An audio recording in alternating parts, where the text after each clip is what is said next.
Now, an Naivasha court has ordered the detention of 9 students linked to the dormitory fire at Utumishi Girls High School that claimed the lives of 16 students for a period of 21 days. Chief Magistrate Ramadan Abdul Kader said the reasons presented by the prosecution in support of the application were sufficient to warrant the order, including concerns over the students' safety and the possibility of interference with witnesses. Ken Gashui tells us more. The 9 Utumishi Girls High School students accused of setting a dormitory ablaze and causing deaths of 16 fellow students appeared in court again on Wednesday. Chief Magistrate Ramadan Abdul Kader granted an application by the Directorate of Criminal Investigations (DCI) to detain the students for 21 days. So I will allow the investigators a period of 21 days to conclude investigations. Suspects will be detained at the Nakuru Children Remand Home.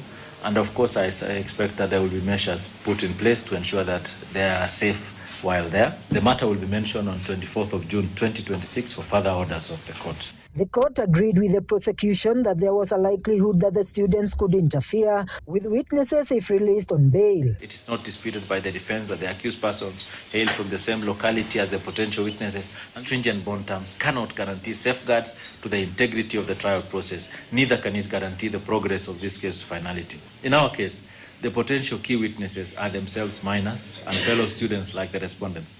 They know each other well. It is therefore not far-fetched. The magistrate also noted that the students' safety could be at risk due to public anger. But by far the most compelling reason remain the safety and security of the respondents. Then information comes through that the fire was not accidental. Rather, it was an act of arson, and by known persons identified by their colleagues.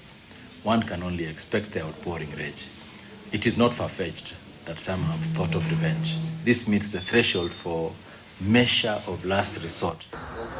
Meanwhile, KUPPET chairman Omboko Milemba, who visited some of the schools affected by recent unrest in Nakuru, criticized the Ministry of Education, saying it has not fully implemented school safety measures. Track record of one of the students, whom I'll not mention because I'm a teacher, is a student who left a previous school and had been suspended because he wanted to ban the same school.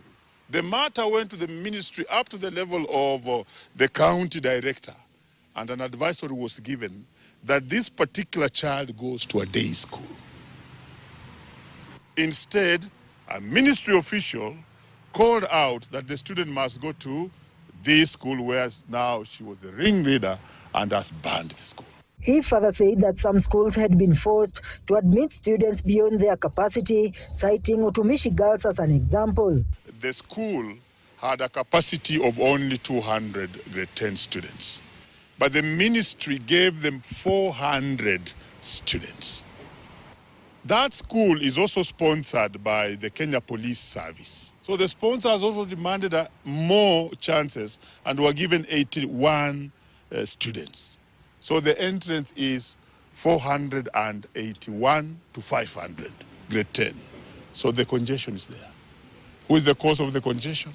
The ministry. Ken Gashui, KTN. Still